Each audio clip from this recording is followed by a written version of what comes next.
Hello everyone, welcome back to Pankaj commerce classes. आप सभी UP TGT PGT aspirants का एक बार फिर से हमारे चैनल पे स्वागत है। आज हम आपके लिए लेकर के आए हैं प्रैक्टिस सेट 16। तो आइए हम स्टार्ट करते हैं आज का सेशन। आज का हमारा फर्स्ट क्वेश्चन है, विच of the following statement is true? निम्नांकित में से कौन सा कथन सत्य है? ऑप्शन देखिए, building account is a nominal account, भवन खाता एक अवास्तविक खाता है। B, outstanding rent account is a non personal account, अदत्त किराया खाता व्यक्तिगत खाता है। C, every debit has a corresponding credit, प्रत्येक विकलन यानी कि डेबिट का समाकलन यानी क्रेडिट अवश्य होता है। डी, इनकम्स आर डेबिटेड, आय को विकलित यानी कि डेबिट किया जाता है। तो देखिए यहाँ पर पूछा गया है कि निम्नांकित में से कौन सा कथन सत्य है। अब देखिए बिल्डिंग है तो बिल्डिंग तो रियल अकाउंट है, टचेबल है, तो ये नॉमिनल अकाउंट नहीं होता यानी कि ये रॉन्ग ऑप्शन है। B, outstanding rent account is a non personal account, तो आउटस्टैंडिंग रेंट क्या होता है? पर्सनल अकाउंट होता है, और पर्सनल में भी कौन सा पर्सनल अकाउंट होता है? Representative personal account. C, every debit has a corresponding credit, यानी कि हर एक डेबिट का क्रेडिट होता है, ये बात सत्य है। और डी, इनकम्स आर डेबिटेड, आय को विकलित किया जाता है यानी कि आय को तो क्रेडिट किया जाता है। तो यहाँ पे जो राइट आंसर होगा वो होगा C, every debit has a corresponding credit. Next question है, if closing stock is shown in trial balance then it should be shown in. यदि अंतिम रहतिया तलपट के अंदर दिखाया जाता है, देखिए जब क्लोजिंग स्टॉक ट्रायल बैलेंस के बाहर होता है तो उसे हम दो जगह पे शो करते हैं, एक तो ट्रेडिंग अकाउंट में शो करते हैं और दूसरा बैलेंस शीट में। लेकिन अगर ट्रायल बैलेंस के अंदर दिखाया गया क्लोजिंग स्टॉक तो उसे सिर्फ और सिर्फ बैलेंस शीट में ले जाया जाता है। ऑप्शन देखिए, ए ट्रेडिंग अकाउंट व्यापार खाता में, बी बैलेंस शीट आर्थिक चिट्ठे में, सी कैश अकाउंट रोकड़ खाता में, D profit and loss account लाभ हानि खाता में। तो यहाँ पे राइट आंसर हो जाएगा बी। नेक्स्ट क्वेश्चन देखिए, if goods worth ₹10,000 are sold on the basis of sale on approval, the adjustment of this transaction on the date of accounting is done. यदि 10,000 मूल्य का माल अनुमोदन द्वारा विक्रय के आधार पर बेचा गया है तो लेखांकन की तिथि पर इसे लेन देन का समायोजन किया जाता है, यानी कि इस लेन देन का समायोजन किया जाता है। कहाँ पर करेंगे? देखिए जब हम गुड्स को इस एग्रीमेंट पे सेल करते हैं कि अगर नहीं बिका तो वापस भी हो सकता है, तो इसको अगर वापस होता है तो कहाँ कहाँ एडजस्ट होगा? तो ऑप्शन देखिए, सेल्स में एडजस्ट होगा, स्टॉक में एडजस्ट होगा, डेटर्स में एडजस्ट होगा, या सभी जगह पे एडजस्ट होगा। तो यहाँ पर आप देखिए कि अगर सेल्स किया है लेकिन रिटर्न हो रहा तो पहली चीज तो सेल्स रिटर्न हो जाएगा, मतलब सेल्स में तो एडजस्ट होगा। दूसरी बात क्या होगा कि जब रिटर्न होगा तो एड कॉस्ट वो आ करके हमारे स्टॉक में ऐड होगा, तो इसका मतलब यह है कि स्टॉक में भी एडजस्ट होगा। और जब हमने सेल्स किया था तो डेटर हमारे बढ़े हुए थे, जब वापस आएगा तो डेटर भी कम हो जाएंगे, इसका मतलब क्या होगा कि डेटर में भी एडजस्ट होगा। तो यहां पर राइट ऑप्शन क्या हो जाएगा? D will be the right answer. Next question देखिए, sale of furniture by a furniture dealer for cash is debited to. फर्नीचर व्यापारी द्वारा की गई फर्नीचर की नगद बिक्री को डेबिट किया जाता है। अब देखिए फर्नीचर, अगर पहली चीज तो फर्नीचर का व्यापारी है तो उसके लिए क्या हो जाएगा, वो एक तरह से गुड्स है, और गुड्स को सेल करते हैं तो जनरल एंट्री क्या हो जाती है? कोई भी व्यापारी अपने गुड्स को सेल करेगा तो cash account debit to sales account entry होगी, to sales account being goods sold. ठीक है। अब क्वेश्चन ने कहा है कि किसमें डेबिट करेंगे, इज डेबिटेड टू। तो यहाँ पे आप देख रहे होंगे कि डेबिट कहाँ पे किया जा रहा है? कैश अकाउंट पे डेबिट किया जा रहा है।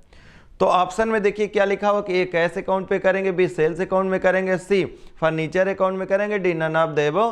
तो इसका राइट आंसर हो जाएगा A, that is cash account. Next question देखिए, MS stationery mart will debit the purchase of stationery to. Messrs stationery mart द्वारा की गई स्टेशनरी को डेबिट किया जाएगा। देखिए नाम जरूर लिखा हुआ है कि मेसर्स स्टेशनरी, लेकिन ये कहीं नहीं लिखा हुआ है कि वो फर्नीचर जैसे कि स्टेशनरी में डील करते हैं।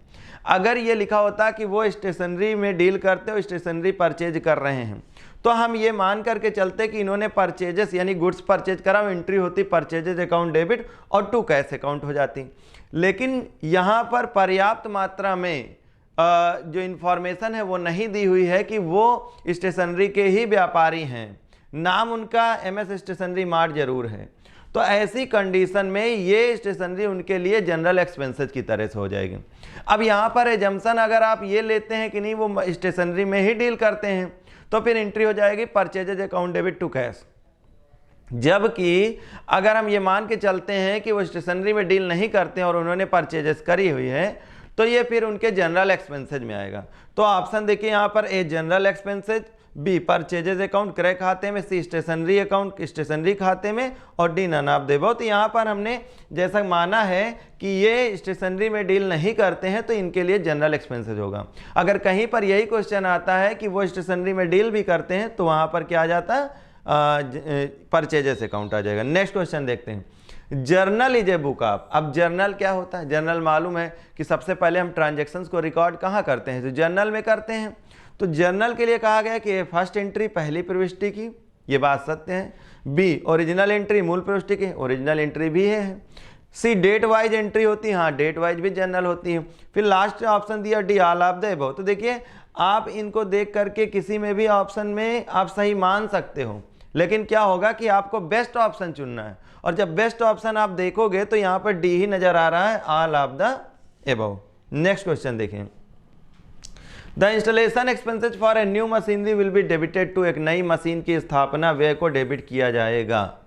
अब नई मशीनरी को लगाने के लिए कोई मजदूरी हुई, उसको लाने का जो भी खर्चा होता है, जब नई मशीनरी इंस्टॉल करते हैं तो उसमें लगने वाले खर्चे भी एसेट की कॉस्ट में ही डेबिट कर देते हैं। मतलब ये हम मान के चलते हैं कि एसेट ही बन रही है। तो इसलिए जब भी कोई ऐसे एक्सपेंसेज आते हैं तो हम एंट्री वही करते हैं कि वेजेस अकाउंट या इंस्टॉलेशन एक्सपेंसेज अकाउंट को डेबिट ना करके हम asset account debit to cash या टू बैंक करते हैं। ठीक है, अब ऑप्शन में देखिए क्या लिखा हुआ है कि डेबिट कहाँ पे करेंगे, तो इंस्टॉलेशन एक्सपेंसेज में करेंगे कि कैश अकाउंट में करेंगे या प्रॉफिट लॉस में करेंगे या मशीनरी अकाउंट में। तो यहाँ पे राइट आंसर हो जाएगा D, that is machinery account. Next question देखिए, which of the following is not a current asset. निम्नलिखित में से कौन सी चालू संपत्ति नहीं है। अब चालू संपत्ति क्या होती है, जो कि 1 साल के अंदर में ही कैश में कन्वर्ट हो जाती है। ऑप्शन देखिए क्या लिखा हो, ए बैंक ओवरड्राफ्ट, बैंक अधिविकर्ष, बी क्लोजिंग स्टॉक, अंतिम रातिया, सी डेटर्स, और डी है बिल्स रिसीवेबल। यहाँ पर लास्ट के तीनों देखेंगे ये करंट असेट्स हैं। ठीक है, लेकिन जो ए है वो बैंक ओवरड्राफ्ट, ये करंट लायबिलिटी है, और यहाँ पर राइट ऑप्शन क्या हो जाएगा, A, that is bank overdraft. Next question देखिए, in the absence of contract to contrary capital profit on dissolution of partnership firm is shared among the partner. किसी विपरीत अनुबंध के अभाव में साझेदारी फर्म के समापन पर हुए पूंजी लाभ को साझेदारों में विभाजित किया जाता है। अब यहाँ पर स्पेशल कोई एग्रीमेंट नहीं है, तब क्या होगा, ऑप्शन देखिए, इन कैपिटल रेशियो पूंजी अनुपात में बांटेंगे, be in profit sharing ratio लाभ विभाजन के अनुपात में बांटेंगे, सी इक्वली यानी कि समान अनुपात में बांटेंगे, डी नन ऑफ दीज, इनमें से कोई नहीं। तो इसका जो राइट आंसर हो जाएगा वो हो जाएगा A, that is in capital ratio, पूंजी के अनुपात में ही कैपिटल प्रॉफिट को डिस्ट्रीब्यूट किया जाएगा। Next question, 10 debenture holders are, ऋण पत्रधारी होते हैं। ऑप्शन देखिए, ए क्रेडिटर्स होते हैं, बी कस्टमर्स होते हैं, सी ओनर्स होते हैं, डी रेगुलेटर्स होते हैं। तो डिवेंचर होल्डर कौन होते हैं, जो किसी कंपनी को एक तरह से लोन देते हैं, तो वो एक तरह से क्या हो जाते हैं, क्रेडिटर ही हो जाते हैं। तो option A is the right answer, ये लेनदार होते हैं। नेक्स्ट क्वेश्चन देखिए, personal selling is not targeted towards, व्यक्तिगत विक्रय लक्षित नहीं होता है। जो पर्सनल सेलिंग है वो घर घर जा करके या पर्टिकुलर कुछ पर्सन्स को ही कवर करेंगे, और इसमें इन्होंने कहा है कि किस चीज को परिलक्षित नहीं होता है। तो ए मास ऑडियंस, अधिसंख्य श्रोताओं पर, बी पर्सनल कांटेक्ट व्यक्तिगत संपर्क पर, सी टू वे कम्युनिकेशन दो तरफा संप्रेषण पे, डी क्विक फीड तुरंत प्रतिपुष्टि पर। आप देखेंगे कि कोई भी पर्सनल सेलिंग वो पर्सनल कांटेक्ट और ये टू वे कम्युनिकेशन भी होगा, जब जाएंगे किसी से बात करेंगे तो, और क्विक फीड भी मिल जाएगा। लेकिन जो मास ऑडियंस वाला जो एक फीचर है ये नहीं कवर कर पाएंगे। तो यहाँ पे राइट ऑप्शन क्या हो जाएगा, A will be the right answer. Next question देखिए, which among the following is non economic activity. निम्नलिखित में से कौन सी एक गैर आर्थिक क्रिया है। आर्थिक क्रिया मतलब कि कोई भी ऐसी एक्टिविटी करना जिससे कि मनी यानी कि धन का उपार्जन हो पाए। इनमें से कोई एक ऐसा काम है जो कि धन के उपार्जन के लिए नहीं किया जाता है, ये एक अपने सेल्फ सेटिस्फैक्शन के लिए किया जाता है। ऑप्शन देखिए, बिजनेस, बी सर्विस, सी चैरिटी, डी प्रोफेशन। तो सी यानी कि चैरिटी ही एक काम ऐसा है, परोपकार, जो कि सेल्फ सेटिस्फैक्शन के लिए होता है, और बाकी के काम जो है वो आर्थिक क्रियाएं में आएगा। नेक्स्ट क्वेश्चन देखिए, after redemption of debenture the balance of debenture redemption reserve account is transfer to, जिसको बोलते हैं DRR, debenture redemption reserve account. ये अकाउंट इसीलिए ये फंड बनाया जाता है कि डिवेंचर्स का रिडेम्पशन किया जा सके। रिडेम्पशन के बाद जो अमाउंट बच जाता है उसको हम कहाँ ट्रांसफर करेंगे? तो ऑप्शन देखिए, कैपिटल रिजर्व अकाउंट में करेंगे, पूंजी संचय खाते में, बी जनरल रिजर्व अकाउंट में करेंगे, सामान्य संचय खाते में करेंगे, सी सिंकिंग फंड अकाउंट में करेंगे, शोधन कोष खाते में, D profit and loss account, लाभ हानि खाते में। तो देखिए इसका राइट आंसर क्या हो जाएगा? इसका राइट आंसर हो जाएगा बी, इसे हम जनरल रिजर्व अकाउंट में ही ट्रांसफर करते हैं। नेक्स्ट क्वेश्चन देखिए, under royalty account if there is strike for a certain period then, अधिकार शुल्क खातों के अंतर्गत यदि कुछ अवधि के लिए हड़ताल हो जाती है, मतलब स्ट्राइक हो जाती है, तो स्ट्राइक के ड्यूरेशन में और स्ट्राइक की वजह से हम क्या करते हैं, यानी कि क्या ऑप्शंस मौजूद हैं? तो ऑप्शन देखिए, ए रॉयल्टी इज रिड्यूस्ड प्रोपोर्शनेटली, अधिकार शुल्क अनुपातिक रूप से कम कर दिया जाता है, B short working is reduced proportionately, लघु कार्य अनुपातिक रूप से कम कर दी जाती है, C minimum rent is reduced to proportionately, न्यूनतम किराया अनुपातिक रूप से कम कर दिया जाता है, D all of the above. तो देखिए फर्स्ट ऑप्शन क्या दिया, रॉयल्टी इज रिड्यूस्ड प्रोपोर्शनेटली। देखिए रॉयल्टी उस ड्यूरेशन में जो होगा वो तो होगा ही, उसको हम कैसे कम कर सकते हैं? इसी तरह से शॉर्ट वर्किंग को भी कैसे रिड्यूस कर सकते हैं? जो हमारे हाथ में है, यानी कि जो लेसर के हाथ में है वो क्या है कि वो यानी कि लैंडलॉर्ड क्या कर सकता है, वो मिनिमम रेंट को रिड्यूस कर सकता है प्रोपोर्शनेटली, जिसकी वजह से जो रॉयल्टी में आई कमी है स्ट्राइक की वजह से, उसमें एक रिलैक्सेशन मिलता है। तो यहां पर जो राइट आंसर हो जाएगा वो हो जाएगा सी। नेक्स्ट क्वेश्चन देखिए, cash discount allowed to debtor should be credited to. अब यहां पर आपको ध्यान देना होगा कि क्रेडिट की बात करें, cash discount allowed to debtor should be credited to, एक देनदार को दी गई नगद छूट क्रेडिट की जानी चाहिए। ऑप्शन देखें, ए डिस्काउंट अकाउंट छूट खाते में, बी कस्टमर अकाउंट ग्राहक के खाते में, सी सेल्स अकाउंट विक्रय खाते में, डी परचेजेज अकाउंट। तो देखिए जब किसी को कैश डिस्काउंट देंगे तो एंट्री क्या हो जाएगी भाई, कैश एक तो मिलेगा, दूसरा क्या हो जाएगा डिस्काउंट, क्या एंट्री करेंगे, कैश अकाउंट डेबिट करेंगे। दूसरा डिस्काउंट, जब हम डिस्काउंट देते हैं तो हमारे लिए एक्सपेंस होता है, तो यानी कि एक तरह से लॉस कह सकते हैं, और एक्सपेंसेस लॉसेज नॉमिनल अकाउंट के हिसाब से डेबिट होता है। और टू जिसको दे रहे हैं उसका नेम आ जाएगा टू कस्टमर अकाउंट, यानी कि डेटर अकाउंट एक तरह से कह सकते हैं। तो कस्टमर ही डेटर है।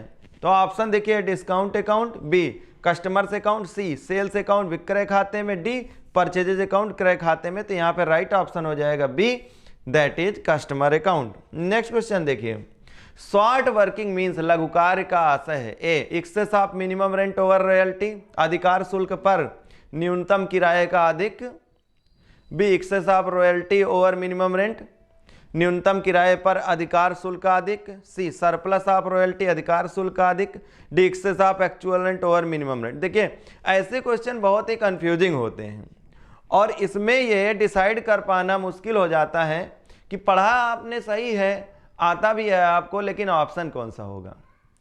तो देखिए यहाँ पर एक्सेस ऑफ मिनिमम रेंट लिखा हुआ, जो एक स्टैंडर्ड हम लेकर के चलते हैं शॉर्ट वर्किंग का कैलकुलेट करने के लिए या सरप्लस को, वो होता है मिनिमम रेंट। अगर रॉयल्टी मिनिमम रेंट से ज़्यादा है तो जाहिर सी बात है सरप्लस होगा, लेकिन अगर रॉयल्टी मिनिमम रेंट से कम है तो इसका मतलब साफ है कि शॉर्ट वर्किंग। तो जो तय करने वाली चीज़ है शॉर्ट वर्किंग को, वो क्या है कि मिनिमम रेंट रॉयल्टी से कितना ज़्यादा है। तो यहां पर जो ऑप्शन होगा वो राइट आंसर होगा ए। नेक्स्ट क्वेश्चन देखिए, in case of instalment payment system total interest receivable by the seller is credited to. किस्त भुगतान पद्धति की दशा में विक्रेता को कुल प्राप्य ब्याज जमा किया जाता है। अब यहां पर ड्यू की बात कर रहे हैं, रिसीवेबल का मतलब ड्यू, रिसीव्ड नहीं, ड्यू की बात कर रहे हैं। तो ऑप्शन देखिए, ए इंटरेस्ट सस्पेंस अकाउंट ब्याज उचंत खाते में, बी है इंटरेस्ट अकाउंट ब्याज खाते में, सी है सेल्स अकाउंट विक्रय खाते में, D none of the above यानी कि उपर्युक्त में से कोई नहीं। तो देखिए यहाँ पे जो जनरल एंट्री बनेगी, ड्यू की कंडीशन में interest suspense account debit to interest account, यानी कि इंटरेस्ट अकाउंट में क्रेडिट करेंगे, रिसीवेबल के समय टू इंटरेस्ट अकाउंट क्रेडिट में आएगा। तो यहाँ पर जो राइट ऑप्शन हो गया वो हो जाएगा बी इंटरेस्ट अकाउंट यानी कि ब्याज खाते में। Next question, which among the following is a function of modern office, निम्नलिखित में कौन सा आधुनिक कार्यालय का कार्य है। ऑप्शन देखिए, रिसीविंग इंफॉर्मेशन सूचना प्राप्त करना, बी गिविंग इंफॉर्मेशन सूचना प्रदान करना, सी पब्लिक रिलेशन जनसंपर्क करना, D all of the above उपर्युक्त सभी। तो देखिए जो एक आधुनिक कार्यालय है, आज का जो मॉडर्न का एक ऑफिस बनता है, तो उसमें जो उपर्युक्त तीनों ऑप्शन हैं, इन तीनों की एक एक्सपेक्टेशन होती है कि वो ऑफिस सूचना भी प्रदान करे, सूचना प्राप्त भी कर ले और लोगों से संपर्क भी कर ले। तो इस प्रकार यहाँ पे जो राइट आंसर हो जाएगा वो डी हो जाएगा, ऑल ऑफ द अबव उपर्युक्त सभी। नेक्स्ट क्वेश्चन है, advertising objectives do not include, विज्ञापन के उद्देश्यों में इसमें से कौन सा है जो सम्मिलित नहीं है। ऑप्शन देखिए, ए इन्फॉर्मिंग कंज्यूमर ग्राहकों को सूचना देना, बी चेंजिंग एटीट्यूड दृष्टिकोण में परिवर्तन करना, सी मेकिंग इंटरटेनमेंट मनोरंजन करना, डी डेवलपिंग अवेयरनेस जागरूकता बढ़ाना। ये बात अलग है कि आप कुछ एडवर्टीजमेंट देखते हैं तो इंटरटेनिंग जरूर लगते हैं, लेकिन इसका मतलब ये कदापि नहीं है कि एडवर्टाइजिंग का उद्देश्य मनोरंजन करना है। तो option C will be the right option, यानी कि ये इनके उद्देश्य में शामिल नहीं है। नेक्स्ट क्वेश्चन है, what is the theory that opening a country to world markets given an opportunity to utilise unemployment and under employment resources known as, विश्व बाजारों के लिए किसी देश को खुला रखने से बेरोजगार और बेरोजगार संसाधनों का उपयोग करने का अवसर मिलता है, इस सिद्धांत को कहते हैं। देखिए कोई भी अविकसित कंट्री है और वो ग्लोबलाइजेशन यानी कि वैश्वीकरण के दौर में अगर अपने यहाँ के बाजारों को विश्व बाजारों के लिए खोल देता है, तो उससे क्या हो जाता है कि जो उसकी अंडर यूटिलाइज्ड रिसोर्सेज हैं, चाहे वो ह्यूमन रिसोर्स हो और चाहे नॉन ह्यूमन रिसोर्स, दोनों को यूटिलाइजेशन यानी कि यूटिलाइज करने के अवसर प्राप्त हो जाते हैं। अब ये थ्योरी दी किसने दी? तो ऑप्शन देखिए, कहते हैं रिकार्डियन थ्योरी है, बी हेक्सचर ओहेलिन थ्योरी है, फिर सी है वेंट फॉर सरप्लस थ्योरी है। अब जैसा कि इसमें सजेस्ट जो कर रहा है, तो हमारे पास इसका मतलब ये कि जो हमारे पास सरप्लस हैं, जो चीज़ें हैं जिनका हम यूटिलाइजेशन नहीं कर पा रहे हैं, उनको यूटिलाइज करना। और डी है स्ट्रेटेजिक ट्रेड थ्योरी, रणनीतिक व्यापार सिद्धांत। तो इसमें जो जिस थ्योरी का नाम दिया गया है, ये राइट आंसर हो जाएगा C vent for surplus theory. Next question देखिए, density of population means number of persons per, जनसंख्या घनत्व से तात्पर्य होता है व्यक्तियों की संख्या प्रति। कैसे? ऑप्शन देखिए, ए स्क्वायर फुट वर्ग फुट में, बी स्क्वायर मीटर वर्ग मीटर में, सी स्क्वायर इंच वर्ग इंच में, डी स्क्वायर किलोमीटर वर्ग किलोमीटर। तो जो population density of population calculate करते हैं वो किस पर कैलकुलेट करते हैं? D option is the right, square kilometre यानी वर्ग किलोमीटर में। नेक्स्ट क्वेश्चन है, nearness of near money depends on, निकट धन की निकटता इस पर आधारित है। अब निकटता का मतलब किससे है? ऑप्शन देखिए, ए लीगलिटी वैधता से, बी प्रॉफिटेबिलिटी लाभदायकता, सी वैलिडिटी मान्यता से, डी लिक्विडिटी तरलता। यहाँ पर नियरनेस का मतलब कि ऐसा कुछ यानी कि ऐसा अमाउंट या ऐसा कोई पदार्थ जो कि कैश या कैश इक्विवेलेंट हो, यानी कि लिक्विड हो, यानी कि तेजी से जिसको हम कैश में कन्वर्ट कर सकें। तो यहाँ पर राइट आंसर क्या हो जाएगा? D will be the right answer. Next question देखिए, value of money refers to, मुद्रा के मूल्य से तात्पर्य, A gold purchase by money, मुद्रा के माध्यम से खरीदे गए स्वर्ण से, बी है general purchasing power of money, मुद्रा की सामान्य क्रय शक्ति से, सी है डिमांड फॉर मनी, मुद्रा के लिए मांग से, D value intrinsic in money, मुद्रा में अंतर्निहित मूल्य से। तो मुद्रा के मूल्य से तात्पर्य है कि उस मुद्रा की वजह से कितनी परचेजिंग हम कर सकते हैं, या purchasing power of the money से। तो यहाँ पे राइट आंसर क्या हो जाएगा? B that is general purchasing power of money. Next question देखिए, money is what money does, who said this, मुद्रा वो है जो मुद्रा का कार्य करे। ऐसी डेफिनेशन कई लोगों ने दी है मिलती जुलती, लेकिन ये जो डेफिनेशन है ये किसके द्वारा दी गई? ऑप्शन देखिए, वाकर, बी रॉबर्टसन, सी क्राउथर, डी पॉल इंजिंग। तो जो राइट ऑप्शन है वो है ए, दैट इज ये डेफिनेशन वाकर के द्वारा दी गई है। नेक्स्ट क्वेश्चन देखिए, वाक्यांश लेंडर ऑफ लास्ट रिजॉर्ट किसे निर्दिष्ट करता है? लेंडर ऑफ लास्ट रिजॉर्ट का मतलब जब कहीं से लोन नहीं मिलता है तो वो कौन सी संस्था है जो कि लोन देने के लिए तैयार रहती है? ये किसके लिए किया गया, कहा गया है? ये गवर्नमेंट ऑफ इंडिया के लिए कहा गया कि गवर्नमेंट ऑफ इंडिया को, या आप बैंकों के लिए कह लीजिए कि जो कॉमर्शियल बैंक हैं इनको अगर कहीं से लोन नहीं मिलता है तो इनको कौन है ऐसा है, कौन सी ऐसी बॉडी है जो कि लोन देने को तैयार रहती है जहां पर अंतिम विकल्प मौजूद होता है? तो ऑप्शन देखिए, आईडीबीआई, आईसीआईसीआई, आरबीआई और डी आईएमएफ मतलब इंटरनेशनल मॉनेटरी फंड।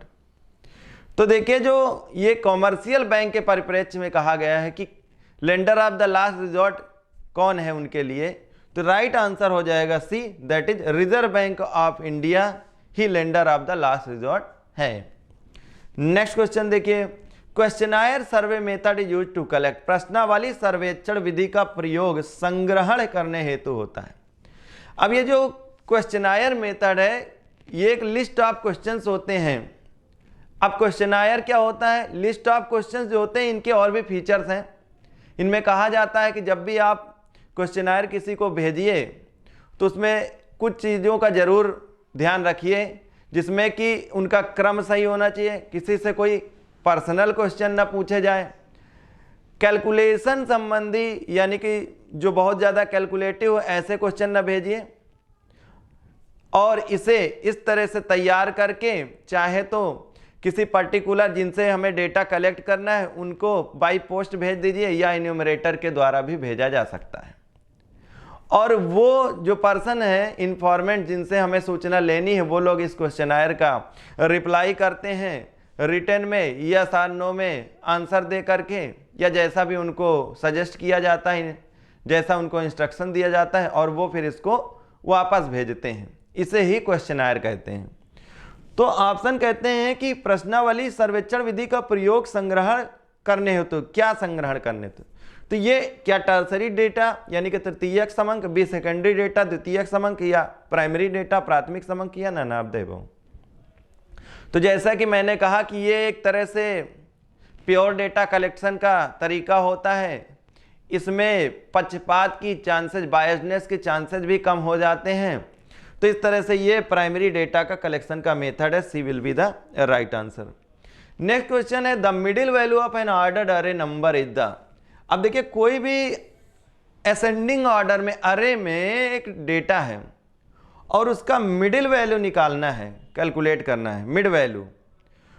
तो इनमें से ये जो सेंट्रल टेंडेंसी का दिया हुआ है इसमें से कौन सा ऑप्शन सही होगा? तो ऑप्शन देखिए, ए मोड, बी मीन, सी मीडियन, डी क्वार्टाइल।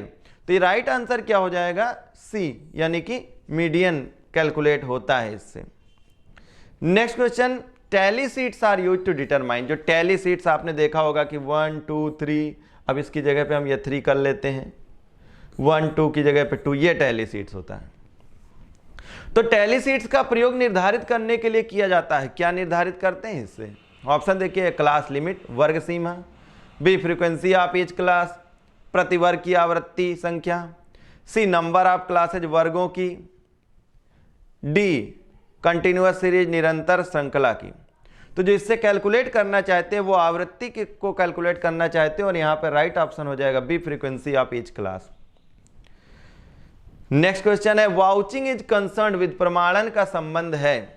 ऑप्शन देखिए, verification of authority and authenticity of transaction, लेन देनों की आधिकारिता एवं प्रमाणिकता से, B validity of documentary evidence in, प्रलेखीय साक्ष्यों को वैध करार करने से, C accuracy of recorded entries and posting in the books, पुस्तकों में अभिलेखित प्रविष्टियों एवं खतौनियों की शुद्धता से, D all of the above, उपर्युक्त सभी। तो उपर्युक्त ये प्रमाणन जो है वाउचिंग ये सभी कामों में सभी कामों का उद्देश्य होता है। तो यहाँ पर राइट ऑप्शन हो जाएगा D, all of above. Next और ये लास्ट क्वेश्चन है। इस लास्ट क्वेश्चन को करने से पहले मेरी तरफ से एक सूचना है कि अगर अभी तक आपने कहीं पर क्लास नहीं ली है और हमारी इन वीडियोज को देख करके आपको लगता है कि आपकी प्रिपरेशन कराने में हम आपके हेल्पफुल हैं, तो आप हमारे स्टोर सेक्शन में जाएंगे। पहले तो आप हमारा ऐप डाउनलोड करिए। ऐप डाउनलोड करने के बाद में ऐप का नाम क्या है, पंकज कॉमर्स क्लासेज। वहाँ पे स्टोर सेक्शन में जाएंगे, आपके लिए कोर्स मौजूद हैं। विश्वास करिए अभी भी हम आपकी तैयारी, हमारे पास जो पहले से क्लासेज चल रही हैं और अभी आने वाले समय में up to your exam classes चलती रहेंगी, तो अभी भी हम आपके लिए हेल्पफुल हो सकते हैं, आपके इस एग्ज़ाम को क्रैक करने में आपकी मदद कर सकते हैं। तो आप हमारे कोर्सेज को परचेज करने में देरी ना करें। अब आते हैं हमारे आज के लास्ट क्वेश्चन में, वो है in a company internal auditor is appointed by. किसी कंपनी के आंतरिक अंकेक्षक की नियुक्ति की जाती है, किसके द्वारा नियुक्ति की जाती है? ऑप्शन देखिए, ए बोर्ड ऑफ डायरेक्टर संचालक मंडल द्वारा, बी शेयर होल्डर अंशधारियों द्वारा, सी गवर्नमेंट यानी कि सरकार द्वारा, डी क्रेडिटर्स यानी कि लेनदारों द्वारा। तो किसी कंपनी में इंटरनल ऑडिटर अपॉइंट किया जाता है और इंटरनल अपॉइंट करने का अधिकार किसका होता है? इसके अधिकार बोर्ड ऑफ डायरेक्टर्स को दिया जाता है और option A will be the right answer. So these were the 30 questions of the today's series, that is practice set 16. Hoping that you have understand very well. Thanks for watching.